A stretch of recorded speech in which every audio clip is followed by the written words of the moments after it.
বাজারে তৈরি পোশাকের বাজার হারাচ্ছে বাংলাদেশ, বাড়ছে উদ্বেগ। নীতিগত দুর্বলতা দায়ী বলছেন রপ্তানিকারক ও অর্থনীতিবিদরা। নির্বাচনের গেম চেঞ্জার হতে পারে সুইং ভোটার, পাল্টে দিতে পারে সমীকরণ। দোদুল্যমান ভোটারদের মন জয় হারজিত বলছেন বিশ্লেষকরা। জামায়াত কার্যালয়ে জরুরি বৈঠকে জোটের নেতারা। ইসলামী আন্দোলনকে নিয়ে বিভ্রান্তিমূলক বক্তব্য পরিহারের আহ্বান জামায়াত আমিরের। মার্কিন হামলার আশঙ্কায় আকাশপথ বন্ধ করে দিল ইরান। বিক্ষোভকারীদের মৃত্যুদণ্ড কার্যকরের পরিকল্পনা নেই জানালেন পররাষ্ট্রমন্ত্রী আব্বাস আরাকচি। এবং পরিচালক নাজমুলকে শোকজ করেছে বিসিবি। 48 ঘন্টার মধ্যে দিতে হবে লিখিত জবাব। সম্ভাবনা নেই চট্টগ্রাম নোয়াখালী ম্যাচের।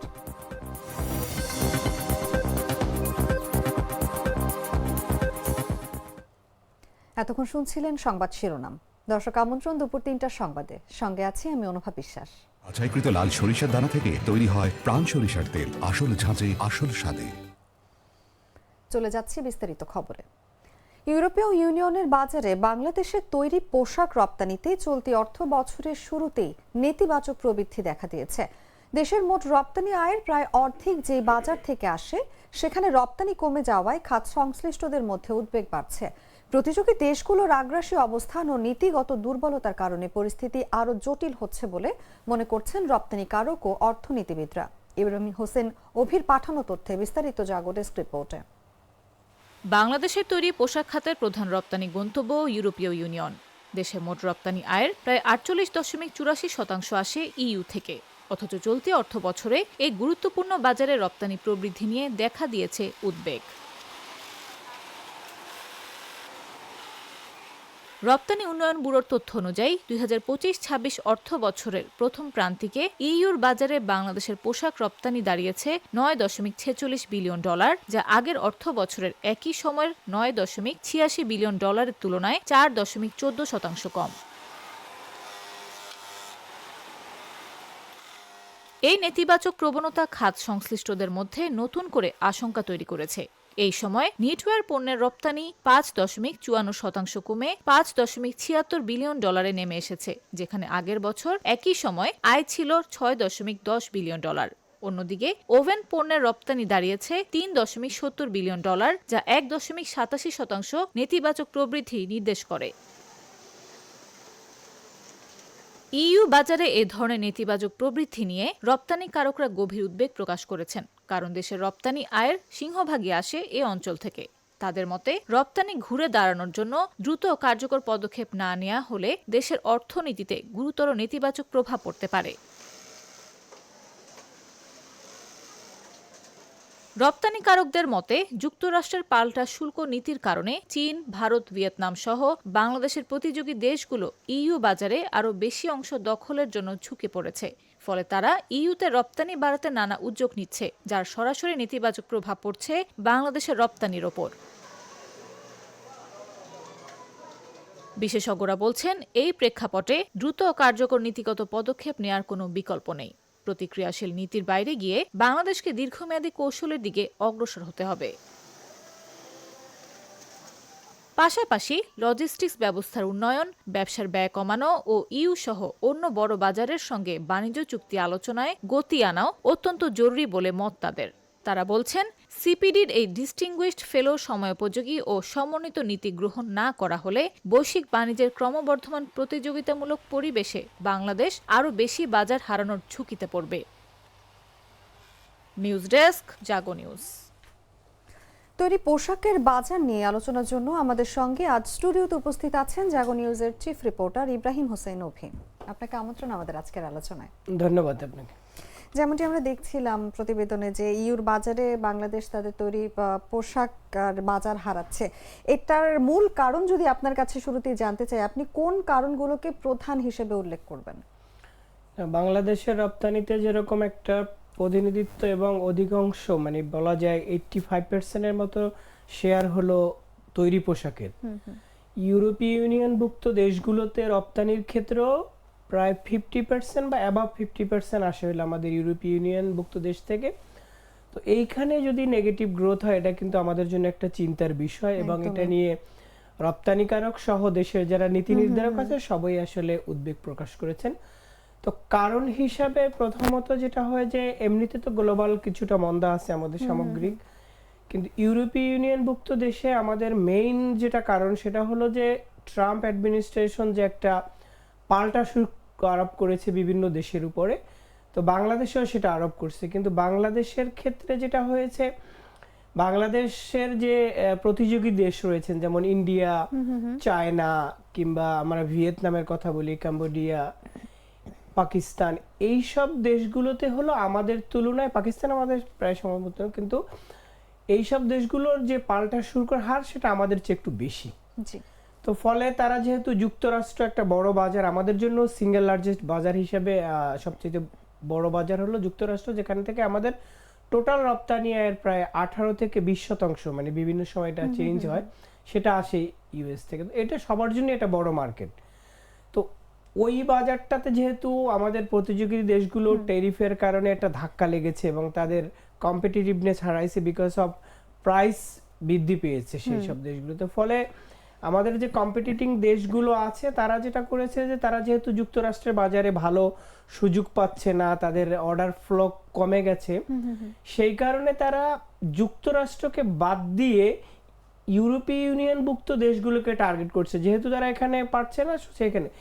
এর ফলে যেটা হয়েছে যে তারা কিছুটা অর্ডার আমাদের চেয়ে কম মূল্যে দিয়েছে, তারপরে ধরেন তাদের যে লিড টাইম এটাও আমাদের থেকে একটু কম।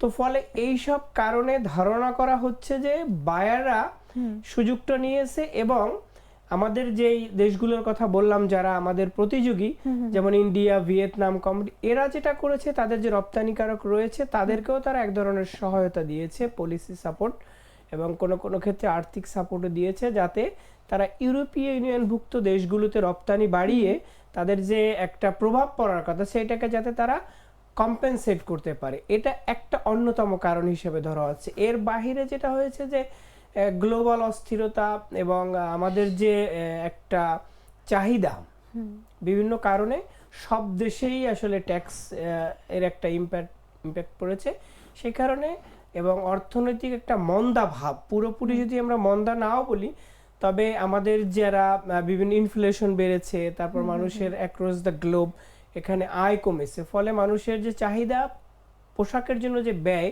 সেটা তারা কিছুটা হলো কাট করেছে। ফলে এই দুটো মিলিয়ে আসলে আমাদের ইউরোপের বাজারে প্রায় 4 থেকে 4.5% আসলে আমাদের রপ্তানি নেগেটিভ হয়েছে। একদমই তাই। এবং ইউর বাজারে বাংলাদেশের তৈরি পোশাক রপ্তানির যে নেতিবাচক প্রবৃদ্ধি আমরা দেখতে পাচ্ছি, এটা কি কেবল বৈশ্বিক শুল্ক নীতি এবং প্রতিযোগী দেশগুলোর চাপের ফলে তৈরি হয়েছে, নাকি দেশের অভ্যন্তরীণ নীতিগত কোনো দুর্বলতা আছে বলে আপনি মনে করেন? না, দেশের নীতিগত দুর্বলতার চেয়েও আমরা যেটা সবসময় বলে আসছি সেটা হলো যে একটা দেশের রাজনৈতিক যে পরিস্থিতি, রাজনৈতিক স্থিতিশীলতা, অস্থিতিশীলতা দুটোই আসলে সবসময় বিবেচনা করে। একজন বায়ার যখন সে বাংলাদেশ থেকে একটা বড় বাল্ক অ্যামাউন্টের অর্ডার নিতে চায়, তখন সে দেখে যে আসলে দেশের সার্বিক পরিস্থিতি কেমন রয়েছে, সে যে অর্ডারটা প্লেস করবে সেই অর্ডারের যথাসময় এক্সিকিউশন হবে কিনা, তো অন্য কোনো প্রতিকূলতা তৈরি হবে কিনা বা অনিশ্চয়তা, এসব কারণে হতে পারে যে কিছু, একেবারে যে বলা যাচ্ছে না যে নেই তা না, বাট এসব কারণেও কিছু কিছু বায়ার, যারা বড় বায়ার আছে, তারা হয়তো ডিরেক্টলি অর্ডারটা ক্যান্সেল করে নেয় বা কমিয়েছে কিছুটা। আবার কিছু কিছু ক্ষেত্রে যেটা চলমান অর্ডার থাকে, আপনি জানেন যে একটা অর্ডার যদি প্রসেস করতে প্রায় 3 মাসেরও বেশি সময় লেগে যায়, তো সেই ক্ষেত্রে তারা যেটা করেছে, আমরা যতটুকু ব্যবসায়ীদের সাথে কথা বলে জানতে পেরেছি যে এখানে অনেক অর্ডার স্থগিতর মতো করে রাখছে, যে ঠিক আছে আপনি এই অংশটা এখন দেন, বাকিটা আমি 2 মাস পরে নিব। তো এটারও একটা ইম্প্যাক্ট পড়েছে। সব দিক বিবেচনা করলে সবকিছু মিলেই আসলে একটা ইম্প্যাক্ট। বাট সবচেয়ে বড় ধাক্কা যেটা, সেটা হলো আমাদের যে প্রতিযোগী দেশগুলো আছেন, তারা কিন্তু আমাদের একটা বড় প্রতিবেশী দেশ এবং আমাদের প্রতিযোগী দেশ ইন্ডিয়া, তারা যেটা করছেন যে তারা যারা ম্যানুফ্যাকচারার রয়েছেন তাদেরকে বিভিন্ন উপায়ে সহায়তা দিচ্ছেন। সেটা কোনো ক্ষেত্রে ক্যাশ ইনসেন্টিভ দিচ্ছেন বেতনের ক্ষেত্রে, আবার কোনো ক্ষেত্রে ইনভেস্টমেন্টের এগেইনস্টে এক ধরনের রিটার্ন দিচ্ছেন, যে ঠিক আছে তুমি যদি এই এলাকাতে এই প্রজেক্টে বিনিয়োগ করো, তোমাকে আমরা এত বছরের ট্যাক্স রিবেট দিব, তোমার ইনভেস্টমেন্টের এত % আমরা তোমাকে এই টাকাটা আসলে তোমাকে ফেরত দিব। ফলে যেটা হয়েছে যে আপনি যখন এই সহায়তা পান তখন আপনি কিন্তু আপনার প্রতিযোগী যে দেশগুলো আছে তাদের তুলনায় একটা অর্ডার ক্যারি করার ক্ষেত্রে আপনি কিছুটা কম প্রাইস অফার করতে পারেন তাদেরকে, যেটা আমরা পারছি না।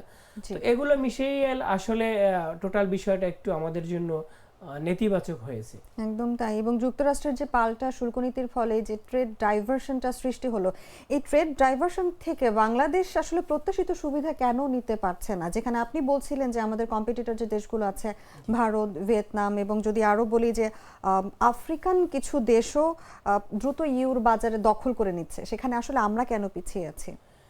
ইউরোপীয় ইউনিয়নভুক্ত দেশগুলোতে আসলে সবারই একটা টার্গেট থাকে, কারণ এটা তো আর একটা সিঙ্গেল কান্ট্রি না। এখানে ধরেন 27টা আগে 28টা দেশ ছিল, যুক্তরাজ্য আলাদা হয়ে যাওয়ার পরে 27টা দেশ যে রয়েছে, সেখানে সবারই একটা টার্গেট এবং একটা বড় অ্যামাউন্টের এক্সপোর্ট হয়। যেটা বললাম যে আমাদের যদি আমরা 50 বিলিয়ন রপ্তানি করি, তার 25 বিলিয়ন গার্মেন্টস সেটা আসে হলো ইউরোপীয় ইউনিয়ন থেকে। সো এটা তো একটা বড় জায়গা সবার জন্য, কিন্তু আমরা যে কারণে পারছি না, দেখেন আমাদের জন্য একটা সুযোগ তৈরি হয়েছে। প্রথমত যে হলো আমাদের কম্পিটিটিভ কান্ট্রি যেই দেশগুলোতে হলো ট্যাক্স বাড়িয়ে দিয়েছে আমাদের তুলনায়, ধরেন আমাদের যদি 20% হয়, সেখানে হয়তো কোনো কোনো ক্ষেত্রে 50% আছে। এবং তো সেই ক্ষেত্রে যেই বায়ারটা ইন্ডিয়া কিংবা ভিয়েতনাম বা চায়নার থেকে নিত, সে তো আমাদের দেশকে চুজ করার কথা। তো আমাদের দেশে চুজ করার কথা কারণ হলো সে ট্যাক্স একটা কম্পারেটিভ বেনিফিট পাচ্ছে, সেই বেনিফিটের কারণে সে বাংলাদেশ থেকে নিলে কম্পিটিটিভ প্রাইসে পাবে এবং ভালো একটা তার প্রফিট মার্জিন থাকবে।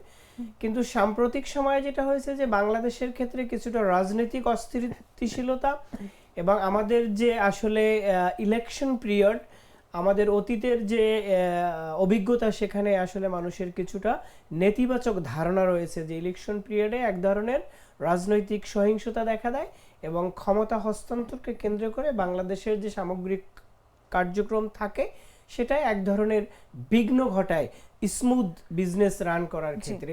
যদিও এখন পর্যন্ত এই ধরনের বিষয় পরিলক্ষিত হয় নাই, কিছু কিছু ছোটখাটো ঘটনা আছে, কিছু হত্যা ঘটনা, কিছু ধরনের। তো সেই জায়গাতে হলো আমাদেরকে আসলে নিশ্চিত করার একটা বিষয় ছিল যে হলো আমরা কিভাবে বায়ারদের সাথে আমাদের সম্পর্কটা ধরে রাখবো, তাদের একটা আস্থার জায়গা তৈরি করবো, সেটা একটা বিষয়। সেকেন্ডলি হয়েছে যে 24-এর আন্দোলনের পরে, গণ অভ্যুত্থানের পরে আমাদের দেশের যে সামগ্রিক ইনভেস্টমেন্ট, সেই ইনভেস্টমেন্ট কিন্তু আসলে বাড়েনি। ইভেন যদি আমরা বিদেশি বিনিয়োগের কথাও বলি, কারণ দেশি বিনিয়োগ ভালো না হলে বিদেশি বিনিয়োগ আসলে আকর্ষণ করা একটু ডিফিকাল্ট হয়ে যায়, কারণ যখন দেখে যায় আপনার দেশি বিনিয়োগ ভালো, তখনই মানুষ উৎসাহিত হয়। তো এই যে দেশি যে বিনিয়োগটা, সেই বিনিয়োগটা না হওয়ার পিছনেও কিন্তু ওই রাজনৈতিক অস্থিতিশীলতা, আমাদের যে ব্যাংকিং সিস্টেম রয়েছে, সেই ব্যাংকিং চ্যানেলে যে মানিটা আসলে বিভিন্ন সময় নিয়ে মানুষ নতুন বিনিয়োগ করে, অনেক ক্ষেত্রে এক্সিস্টিং যে বিজনেসটা থাকে সেটাকে তার সম্প্রসারিত করে। কিন্তু ব্যাংকের যে ফান্ড, সেটা একটা স্বল্পতা রয়ে গেছে, যথাসময়ে পাচ্ছে না। এবং ডিফল্ট লোন আপনি জানেন যে সর্বকালীন সময়ে সবচেয়ে বেশি এখন, এবং কিছু ব্যাংক মার্জ করতে হয়েছে। এইসব কিছুর ফলে যে আমাদের যে প্রোডাকশন ক্যাপাসিটি, আমি 5টা ফ্যাক্টরি রান করতাম, হয়তো আমার অ্যাভারেজ করার জন্য আরো 2টা ইউনিট বাড়ানো দরকার, কিন্তু আমি সেটা বাড়াইতে পারিনি। সো এগুলোর কারণে কিন্তু আমাদের যে টোটাল প্রোডাকশন ব্যবস্থা, আমাদের যে বায়ারদেরকে আরো বেশি আকর্ষণ করা, সেই জায়গায় কিন্তু আমাদের কোনো রাইজ হয় নাই। এটা একটা বিষয়।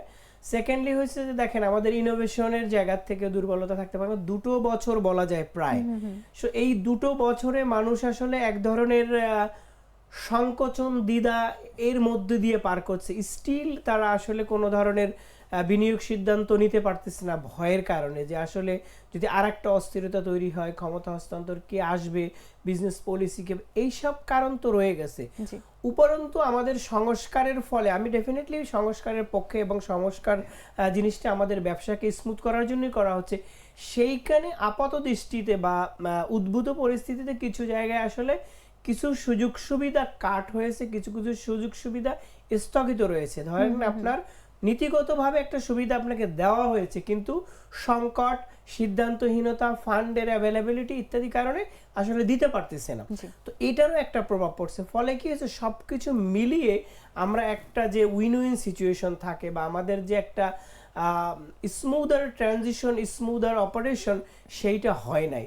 পাশাপাশি আমাদের তো আমরা সেকেন্ড পজিশনে বৈশ্বিক রপ্তানির ক্ষেত্রে।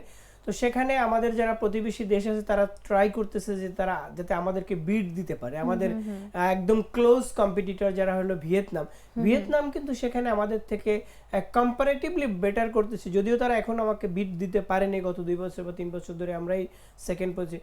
এই সব কিছু মিলিয়ে হলো আসলে আমাদের একটা বড় ধরনের চাপে পড়েছে। এই চাপ উত্তরণের ক্ষেত্রে আসলে কিছু নীতিগত সহায়তা, রাজনৈতিক স্থিতিশীলতা জরুরি হয়ে পড়ছে এখন। একদমই তাই, এবং এটাই আমি বলতে চাচ্ছিলাম আপনাকে যে দীর্ঘমেয়াদী ইইউ সহ প্রধান বাজারগুলোতে বাংলাদেশের এই তৈরি পোশাকের ব্যাপারটা টিকে থাকতে গেলে যে পণ্য বৈচিত্র্যকরণ, মূল্য সংযোজন এবং বাণিজ্য চুক্তির ক্ষেত্রে বাংলাদেশের আসলে কি ধরনের কাঠামোগত সংস্কার এবং কৌশলগত পরিবর্তন জরুরি বলে এই মুহূর্তে আপনি মনে করেন? বাংলাদেশের আপনি দেখবেন যে প্রত্যেকটা ফেস টু ফেস আসলে আমাদের বিজনেস, আমাদের অনেকগুলো আসপেক্ট আছে যেগুলোর উপরে আসলে বাংলাদেশের রপ্তানি শিল্পটা নির্ভরশীল।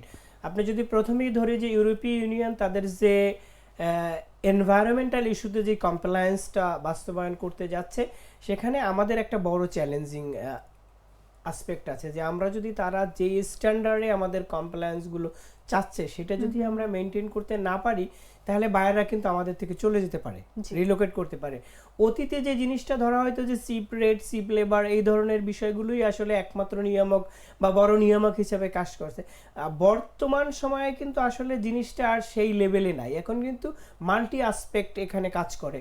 তো সেখানে আমাদের এনভায়রনমেন্টাল আসপেক্টগুলো, ডিউ ডিলিজেন্স, তারা যেই নতুন কাঠামো, নতুন রুলস করছে সেটা কমপ্লাই করতে হবে, এটা একটা জিনিস। তারপরে ধরেন আমাদের লেবার স্ট্যান্ডার্ড যেটা রয়েছে, শ্রমিকের অধিকার এবং শ্রমিকের জীবন মান সংক্রান্ত যে বিষয়গুলো সবাই দেখছে বৈশ্বিকভাবে, সেটা আমাদেরকে উন্নত করতে হবে। এর বাইরে যেটা হয়েছে যে আমরা 26 সালে পদার্পণ করেছি, আমরা এলডিসি গ্র্যাজুয়েশন হবে। এলডিসি গ্র্যাজুয়েশনের ফলে আমরা বেশ কিছু জায়গায় চ্যালেঞ্জের মুখে পড়ব, কারণ আমরা যে এখন duty free market access enjoy করি সেটা আসলে আমরা হারাতে পারি। তো সেইখানে হলো যেহেতু একটা সিস্টেমেটিক ওয়েতে চলছে, আমরা কান্ট্রি টু কান্ট্রি চুক্তিতে যেতে পারি যে তোমার সাথে আমি বাইলেটারাল কিভাবে বেনিফিট হতে পারি। শুধু ইউরোপীয় ইউনিয়নভুক্ত দেশ হিসেবে একটা সামগ্রিক চুক্তি তো আছেই, সেটার বাইরে যে উভয় দেশগুলোর সাথে দুই দেশের মধ্যে একটা পারস্পরিক সমঝোতা এবং একটা বাড়াতে পারে। এবং সবচাইতে বড় যেটা হলো যে ইনোভেশন, কারণ ফাস্ট ফ্যাশন ইন্ডাস্ট্রি যেটা, এখানে হলো প্রতিনিয়ত মানুষের রুচির পরিবর্তন হয়। তো সেইখানে আমাদেরকে টেকনোলজিতে ইনভেস্ট করতে হয়, ইনোভেশনে ইনভেস্ট করতে হয়। এখানে একটা যৌথ কাজ করা যেতে পারে বায়ারদের সাথে মিলে। আমরা যদি তাদের যে চাহিদা, তাদের যে গবেষণাগুলো, সেই ফলগুলো ধরে যদি আমরা ইনভেস্ট করতে পারি, কাজ করতে পারি, সেটা হবে। ধরেন এখন হলো বর্তমান সময়ে আপনার এআই কেন্দ্রিক একটা বিশাল রেভলিউশন ঘটে যাচ্ছে। এআই দিয়ে আসলে পোশাকের trend, buying trend, growth, negative, positive, কে কি সার্চ দেয়। তো সেখানে আপনিও যদি সেই এআই অ্যাডপ্ট করতে পারেন, তাহলে একটা সুযোগ আমাদেরকে রয়ে গেছে। এর বাইরে আমরা যেটা বলবো, সরকার তো ব্যবসা করে না, কিন্তু ব্যবসার উপযুক্ত পরিবেশ নিশ্চিত করা, সেইখানে সরকারকেও আসলে বেশ কিছু উদ্যোগ নিতে হবে। ধরেন এক্সপোর্ট ডেভেলপমেন্ট ফান্ড ছিল, আমরা সেটার আকার ছোট করা হয়েছে। যেখানে ধরেন 10 বছর আগে আমাদের যেটা ছিল, এখন যদি সেই রেটে রাখেন তাহলে আসলে রেশিওটা যদি ধরি, রেশিওটা আসলে কমে আসে।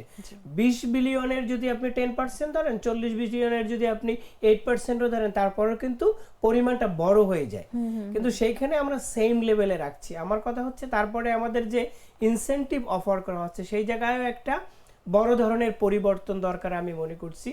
তারা আমরা 40-45টা সেক্টরকে আমরা ইনসেনটিভ দিচ্ছি। তো এই ইনসেনটিভের ক্ষেত্রে কিছু কিছু খাত আছে যারা ইমার্জিং বলা হচ্ছে, কিন্তু 10 বছর ধরে আপনি তাকে ইনসেনটিভ দিয়ে আসছেন, কিন্তু তার গ্রোথ, তার এক্সপোর্টে কন্ট্রিবিউশন 0.5 অথবা 0.01% এই ধরনের, যা এখন পর্যন্ত $1 বিলিয়ন ইন্ডাস্ট্রি হয় নাই। তো আমাকে বুঝতে হবে যে কোনটাকে আমি ইনসেন্টিভাইজ করব, কোনটায় দিলে আমার গ্রোথ হবে, আমার এমপ্লয়মেন্ট জেনারেশন বাড়বে, সেই জায়গাটাতে আমাদেরকে কাজ করতে হবে। সেটা যদি আমরা না করতে পারি, একটা জায়গায় একটা যেটা হলো এখন হলো পুরো পৃথিবী আমরা ন্যানো টেকনোলজিতে চলি, এখানে সবকিছু গতিশীল।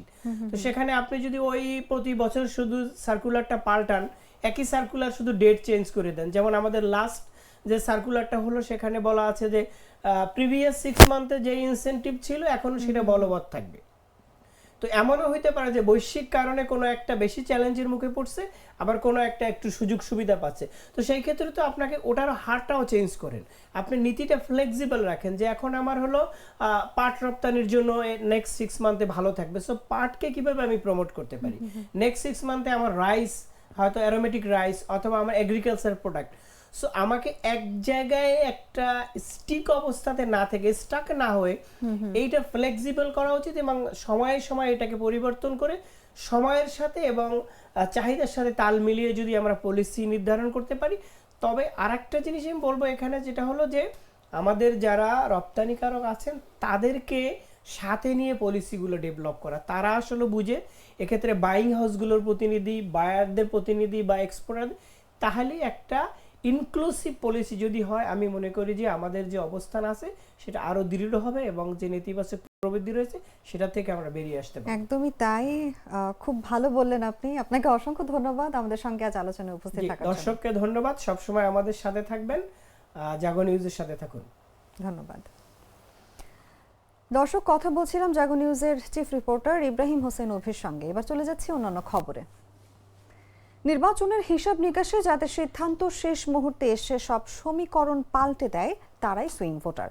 দলীয় আনুগত্যের বাইরে থাকা এই ভোটাররা প্রার্থী ইস্যু ও সময়ের বাস্তবতা দেখে ভোট দেওয়ার সিদ্ধান্ত নেন। বাংলাদেশের আগের নির্বাচনগুলোতেও দেখা গেছে সুইং ভোটার দিক থেকেই বদলে এসেছে বড় জয় কিংবা অপ্রত্যাশিত ফল। আসন্ন নির্বাচনে তরুণ ভোটার ও নতুন রাজনৈতিক বাস্তবতায় এই দোদুল্যমান ভোটাররাই হতে পারেন সবচেয়ে বড় ফ্যাক্টর। বিস্তারিত জাগো ডেস্ক রিপোর্টে। নির্বাচন মানেই হিসাব নিকাশের খেলা। কে কত ভোট পাবেন, কোন এলাকায় কার প্রভাব বেশি, কার ভোট ব্যাংক কতটা শক্ত, সবকিছুই চলে সংখ্যার কষাকষিতে। এই অঙ্কের ভেতর দিয়েই নির্ধারিত হয় ক্ষমতার ভারসাম্য, জয় পরাজয়ের রেখা। কিন্তু এই হিসাব যতই নিখুঁত মনে হোক না কেন, কিছু হিসেব বদলে দিতে পারে পুরো সমীকরণ। ভোটের ময়দানে যেমন আছে দলীয় সমীকরণ ও স্থায়ী ভোট ব্যাংকের হিসাব, তেমনি আছে এক বিশেষ শ্রেণীর ভোটার যাদের অবস্থান আগেভাগে নির্ধারিত নয়, কিন্তু তাদের একটি সিদ্ধান্তই অনেক সময় পাল্টে দিতে পারে পুরো নির্বাচনের গতিপথ। রাষ্ট্রবিজ্ঞানের ভাষায় এই অনিশ্চিত কিন্তু প্রভাবশালী ভোটারদেরই বলা হয় সুইং ভোটার।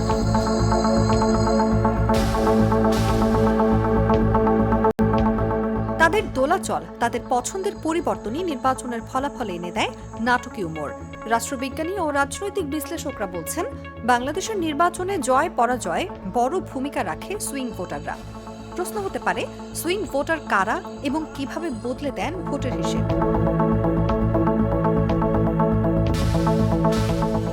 উত্তর সহজ, তা হলো তারা কাকে ভোট দেবেন সে নিয়ে সিদ্ধান্তহীনতায় ভোগেন এবং শেষ মুহূর্তে সিদ্ধান্ত নেন। এই ধরনের ভোটারদের সুইং ভোটার বলা হয়ে থাকে। এমন ভোটাররা সাধারণত এক এক নির্বাচনে এক এক দলকে ভোট দেন। তাদের অবস্থান স্থির নয় বলেই তারা সুইং ভোটার।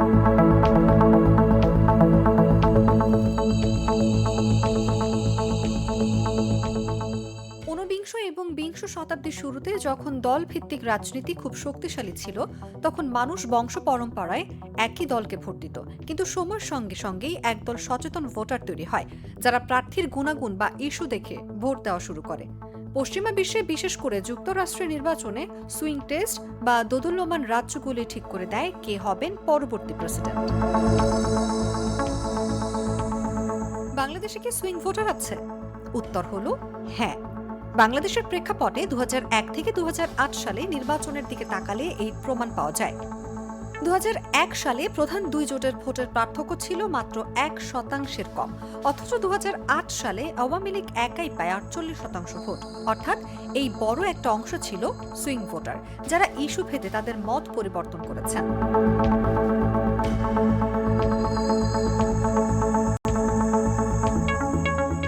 তবে আসন্ন ত্রয়োদশ নির্বাচনে সুইং ভোটারদের কি ভূমিকা থাকবে? উত্তর অবশ্যই থাকবে।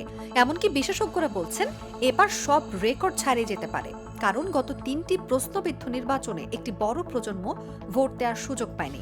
আগামী নির্বাচনে তরুণ ভোটারের সংখ্যা হবে প্রায় 5,56 লাখ, যা মোট ভোটারের 43%-এরও বেশি। এই বিশাল তরুণ গোষ্ঠী হতে পারে আগামী নির্বাচনের গেম চেঞ্জার।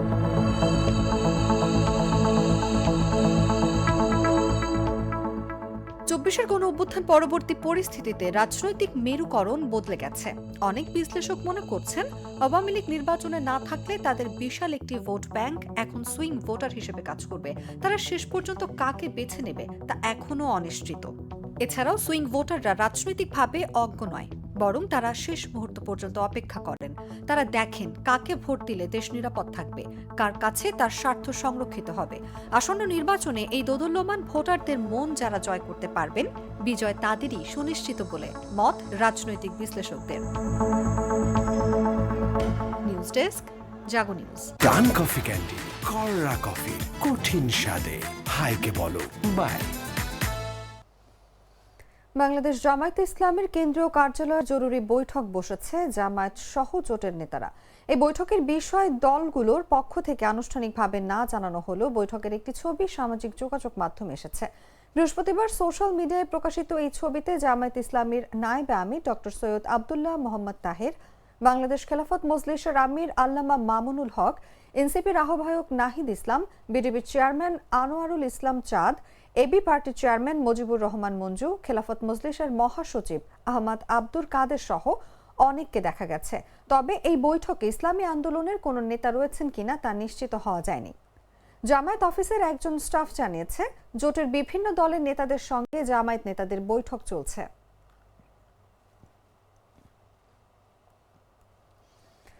ইসলামী আন্দোলন বাংলাদেশকে নিয়ে অনাকাঙ্ক্ষিত ও বিভ্রান্তিমূলক বিভিন্ন মন্তব্য ও লেখালেখি পরিহারের আহ্বান জানিয়েছেন জামায়াত ইসলামীর আমির ডক্টর শফিকুর রহমান। বৃহস্পতিবার দুপুর 12টার দিকে নিজের ভেরিফাইড ফেসবুক পেজে এক পোস্টে তিনি এই আহ্বান জানান। জামায়াত আমির লিখেছেন, কেউ কেউ জামায়াত ইসলামীর প্রতি সংহতি ও সহানুভূতি দেখাতে গিয়ে ইসলামী আন্দোলন বাংলাদেশের ব্যাপারে অনাকাঙ্ক্ষিত ও বিভ্রান্তিমূলক বিভিন্ন মন্তব্য ও লেখালেখি সামাজিক যোগাযোগ মাধ্যমে শুরু করেছেন। অনাকাঙ্ক্ষিত এই ধরনের সব কাজ থেকে বিরত থাকার আহ্বান জানান তিনি।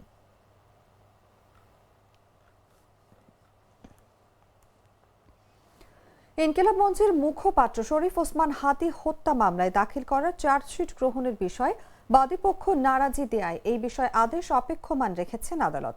বৃহস্পতিবার ঢাকার মেট্রোপলিটন ম্যাজিস্ট্রেট জসিতে ইসলামের আদালতে চার্জশিট পর্যালোচনা শুনানি হয়।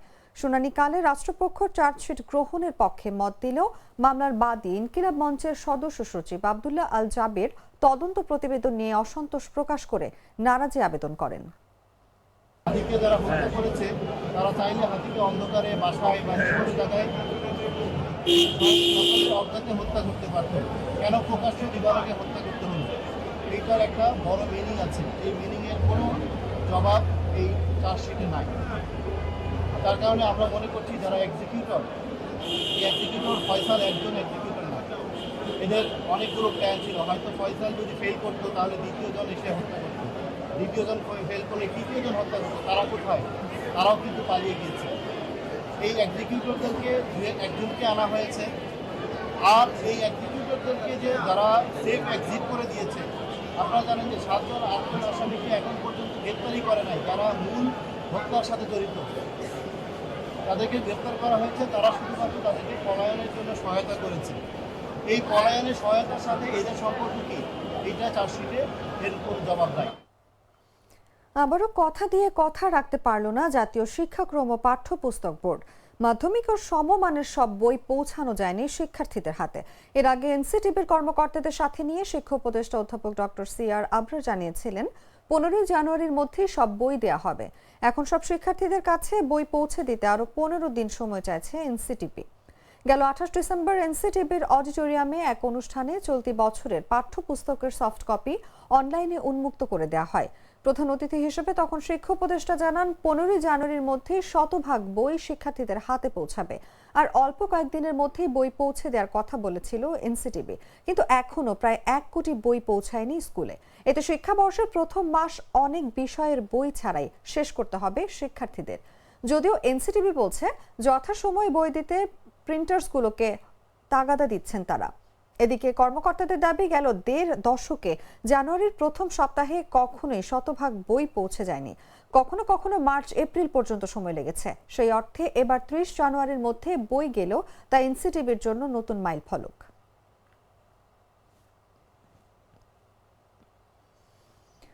ঢাকা চট্টগ্রাম মহাসড়কে সোনারগাঁও অংশে ছিনতাইকারী বহনকারী একটি সিএনজি চালিত অটোরিকশায় আগুন জ্বালিয়ে দেওয়ার ঘটনা ঘটেছে। এ সময় স্থানীয় জনতা দুই ছিনতাইকারীকে আটকে পুলিশে দিয়েছে। বুধবার রাত 11টায় উপজেলার পিরোজপুর ইউনিয়নের মৃথাকান্দি এলাকায় ওই ঘটনাটি ঘটে। স্থানীয়রা জানান, ছিনতাইকারীর একটি দল সিএনজি নিয়ে মহাসড়কের মৃথাকান্দি এলাকায় বিভিন্ন পথচারীদের কাছ থেকে টাকা পয়সা সহ বিভিন্ন মালামাল লুট করে নিয়ে যাচ্ছিল। বিষয়টি স্থানীয়রা টের পেয়ে তাদের ধাওয়া দিয়ে আটক করে। পরে তাদের ব্যবহৃত সিএনজিতে আগুন ধরিয়ে দেওয়া হয়। এক পর্যায়ে সোনারগাঁও ফায়ার সার্ভিসের একটি দল ঘটনাস্থলে পৌঁছে আগুন নেভায়। সোনারগাঁও থানার ভারপ্রাপ্ত কর্মকর্তা মুহিবুল্লাহ জানান, পুলিশ অভিযান চালিয়ে 2 জনকে আটক করেছে। অন্যদের ধরতে অভিযান চলমান রয়েছে। আজকে একটা জায়গায় ডাকাতির মতো ঘটনা সংঘটিত হচ্ছিল। ঠিক তাৎক্ষণিক মুহূর্তেই এই আমাদের পুলিশ, এলাকাবাসী এবং বিডিবি আনসার সদস্য সহজে ইতিমধ্যে একজন ডাকাত আমরা গ্রেপ্তার করে ফেলেছি এবং তার কাছ থেকে ডাকাতি হওয়া মালামাল উদ্ধার করেছি। এর কিছুক্ষণ পরেই এইমাত্র আবার এলাকাবাসী একজন ওই ডাকাত দলের সদস্য একজনকে ইতিমধ্যে ধৃত করে আমাদের এখানে পুলিশ সদস্য ছিল, তারাও তাৎক্ষণিকভাবে করছে। ওই যে ডাকাতকে স্থানীয় লোকজন ধরছে, তাকে স্থানীয় লোকজন ধরে তাকে কিছু মারধরও করেছে, ধৃত করতে যায় কিছু মারধর করছে। তাকে হাসপাতালে আমরা প্রেরণ করছি এবং এ ব্যাপারে কঠোর আইনগত ব্যবস্থা গ্রহণ করা হইতেছে। আমরা এই মিডিয়ার মাধ্যমে চাই এলাকাবাসী, পুলিশ সকলের সহযোগিতায় এই এলাকা যেন নিরাপদ হয়, এলাকা যেন চুরি ছিনতাই ডাকাত মুক্ত হয়, মাদক মুক্ত হয়। সকলের সহযোগিতা কামনা করি।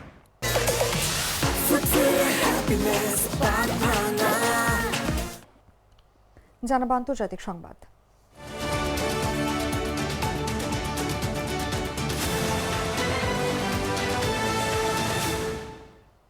আকাশসীমা খুলে দিয়েছে ইরান। সম্ভাব্য সামরিক পদক্ষেপের আশঙ্কায় প্রায় 5 ঘন্টা বন্ধ থাকার পর ইরান তাদের আকাশসীমা পুনরায় খুলে দিয়েছে।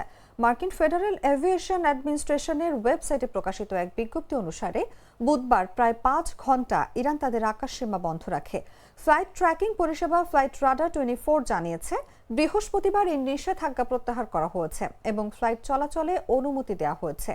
এর আগে মার্কিন প্রেসিডেন্ট ডোনাল্ড ট্রাম্প বুধবার বলেন, তাকে জানানো হয়েছে যে ইরানে বিক্ষোভকারীদের হত্যাকাণ্ডের ঘটনা বন্ধ হয়েছে, তবে তিনি সামরিক পদক্ষেপ নেবেন কিনা সেই বিষয়টি দেখা হবে। বিক্ষোভকারীদের মৃত্যুদণ্ড কার্যকর করার ইচ্ছা বা পরিকল্পনা সরকারের নেই বলে জানিয়েছে ইরানের পররাষ্ট্রমন্ত্রী আব্বাস আরাকচি। বিক্ষোভকারীদের মৃত্যুদণ্ড দেওয়ার খবরকে মার্কিন প্রেসিডেন্ট ডোনাল্ড ট্রাম্পকে সংঘাতে জড়ানোর উস্কানি দেওয়ার জন্য ভুয়া তথ্য ছড়ানোর অংশ বলে অভিহিত করেছেন। বুধবার মার্কিন সংবাদ মাধ্যম ফক্স নিউজকে এক সাক্ষাৎকারে বিক্ষোভকারীদের মৃত্যুদণ্ড কার্যকর করা নিয়ে এমন প্রশ্নের জবাবে তিনি বলেন, কোনো বিক্ষোভকারীর ফাঁসি দেওয়ার পরিকল্পনা নেই। তার কথা, ফাঁসি দেওয়ার প্রশ্নই আসে না। ইরানে বিক্ষোভকারীদের মৃত্যুদণ্ড স্থগিত নিয়ে মার্কিন প্রেসিডেন্ট ডোনাল্ড ট্রাম্পের এক মন্তব্যের পর ইরানের পররাষ্ট্রমন্ত্রীর বক্তব্যটির সামনে আসে। মৃত্যুদণ্ড কার্যকরের জন্য নির্ধারিত প্রথম প্রতিবাদী এরফান সুলতানের মৃত্যুদণ্ড স্থগিতের খবর প্রকাশিত হওয়ার পর বুধবার বিকেলে হোয়াইট হাউসের সাংবাদিকদের সঙ্গে আলাপকালে ট্রাম্প দাবি করেন, তাকে নিশ্চিত করা হয়েছে যে বিক্ষোভকারীদের মৃত্যুদণ্ড কার্যকর স্থগিত করা হয়েছে। এর একদিন আগেই মার্কিন প্রেসিডেন্ট ইরান বিক্ষোভকারীদের হত্যা করলে কঠোর পদক্ষেপ নেওয়ার হুমকি দিয়েছিলেন। সংঘাতের আশঙ্কার মধ্যে কাতারের একটি বিমান ঘাঁটি থেকে কিছু কর্মী প্রত্যাহার শুরু করে যুক্তরাষ্ট্র। অন্যদিকে হামলার আশঙ্কায় আকাশপথ বন্ধ ঘোষণা করে ইরান।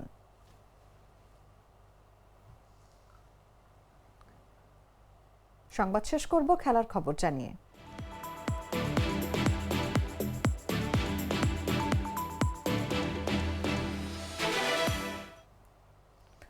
আপত্তিকর মন্তব্য করায় বিসিবি পরিচালক এম নাজমুল ইসলামকে শোকজ করেছে বাংলাদেশ ক্রিকেট বোর্ড। তাকে কারণ দর্শানোর জন্য 48 ঘন্টার সময় বেঁধে দেওয়া হয়েছে। বৃহস্পতিবার এক সংবাদ বিজ্ঞপ্তিতে এমনটি জানিয়েছে বাংলাদেশ ক্রিকেট বোর্ড। সংবাদ বিজ্ঞপ্তিতে বিসিবি জানিয়েছে, তার ব্যাখ্যা অনুযায়ী পরবর্তী পদক্ষেপ নেবে বিসিবি। নাজমুল পদত্যাগ না করলে সব ধরনের ক্রিকেট বয়কটের হুমকি দিয়ে রেখেছে কোয়াব। আজ মাঠে ফিরছে বিপিএল, সেটিকে আমলে নিয়েছে বিসিবি। বিজ্ঞপ্তির শেষ অংশে বলা হয়েছে, বিসিবি দৃঢ়ভাবে বিশ্বাস করে খেলোয়াড়রা বিপিএল এবং বোর্ডের আওতায় সকল ক্রিকেট কার্যক্রমের মূল অংশীদার এবং প্রাণ। বোর্ড আন্তরিকভাবে আশা করছে যে ক্রিকেটাররা তাদের পেশাদারিত্ব ও দায়বদ্ধতা প্রদর্শন চালিয়ে যাবেন, টুর্নামেন্টের সফল সমাপ্তি নিশ্চিত করবেন এবং বিপিএল এর সুষ্ঠু ধারাবাহিকতা বজায় রাখবেন।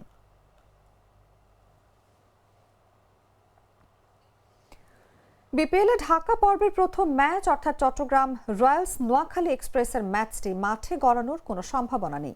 সূচি অনুযায়ী দিনের প্রথম খেলা শুরু হওয়ার কথা বৃহস্পতিবার দুপুর 1টায়, অর্থাৎ টস হবে 12:30টায়। কিন্তু এর মধ্যে টসের সময় পার হলেও কোনো দল মাঠে আসেনি। বনানীর একটি হোটেলে কোয়াবের দুপুরে সংবাদ সম্মেলনের কথা রয়েছে। নোয়াখালীর হেড কোচ খালেদ মাহমুদ সুজন ও চট্টগ্রামের টিম ডিরেক্টর হাবিবুল বাশার সুমনও সেখানেই আছেন, অর্থাৎ তাদের দলও এই বয়কটে শামিল হয়েছে। ফলে আজ দিনের প্রথম খেলা হচ্ছে না।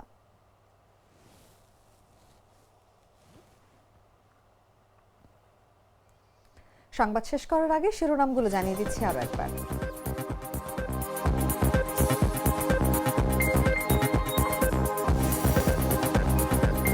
ইউ বাজারে তৈরি পোশাকের বাজার হারাচ্ছে বাংলাদেশ, বাড়ছে উদ্বেগ। নীতিগত দুর্বলতা দায়ী বলছেন রপ্তানিকারক ও অর্থনীতিবিদরা। নির্বাচনের গেম চেঞ্জার হতে পারে সুইং ভোটার, পাল্টে দিতে পারে সমীকরণ। দোদুল্যমান ভোটারদের মন জয়ই হার-জিত বলছেন বিশ্লেষকরা।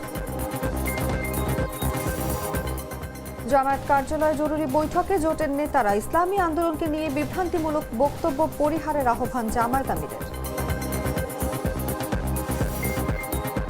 মার্কিন হামলার আশঙ্কায় 5 ঘন্টা বন্ধ রাখার পর আকাশসীমা খুলে দিল ইরান। বিক্ষোভকারীদের মৃত্যুদণ্ড কার্যকরের পরিকল্পনা নেই জানালেন পররাষ্ট্রমন্ত্রী আব্বাস আরাগচি।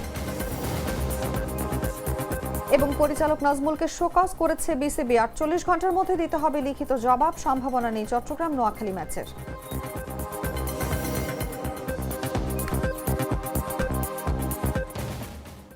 দর্শক, এই ছিল এখনকার মতো।